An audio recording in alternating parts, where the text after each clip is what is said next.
The laughter had faded, the music had stopped, and the soft clink of empty glasses was all that remained. Ethan sat alone on the couch, surrounded by half-eaten cupcakes and crumpled napkins. Balloons drooped in the corner, and the once lively glow of the party lights now flickered weakly, like they too were ready to leave. It was his birthday, his first one after losing his wife, Emily. He hadn't wanted the party. His friends had insisted. "You need to be around people again, man.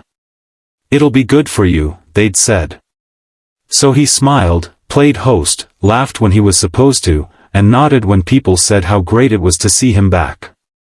But deep inside, he'd felt like a ghost at his own celebration. Now everyone was gone. Except her. Maya, Emily's younger sister. She stood quietly by the doorway, arms crossed, watching him the way people watch a fragile thing they're afraid to touch. "Hey," she said softly, walking closer.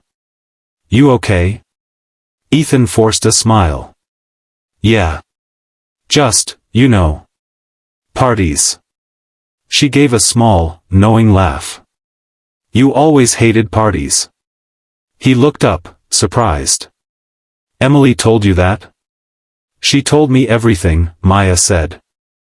Her voice was gentle, but it carried a weight that filled the empty room. She started picking up paper plates, moving around with quiet purpose. "You don't have to clean up," Ethan said. "I know," she replied. "But I want to." They worked side by side in silence for a few minutes. Outside, the wind rustled the trees, and somewhere in the distance, a car door slammed. When they were done, Maya sat beside him on the couch. The same couch where he and Emily used to watch late-night movies, legs tangled under a shared blanket. "It's strange," he said, staring at the floor. "Everyone tells you to move on, like grief has an expiration date." Maya nodded slowly. "It doesn't. You just learn to live with it." Ethan's throat tightened. "Some days I forget for a moment, then I see her coffee mug, or hear her song on the radio, and it all comes rushing back." She looked at him, eyes shining but steady. "That's love. It doesn't disappear. It just changes form." He turned toward her, really seeing her for the first time that night, not as Emily's little sister, but as someone who understood his silence, his exhaustion, his need to remember and to heal. For a long time, neither spoke. Then Maya smiled, not the kind meant to fix things, but the kind that quietly said, "I'm here, and you're not alone." "Everyone left the party," she said softly, her voice almost a whisper. "But I stayed. Because now it's just us." Ethan felt something inside him shift, a tiny flicker of warmth, fragile but real. Not romantic. Not yet. Just human.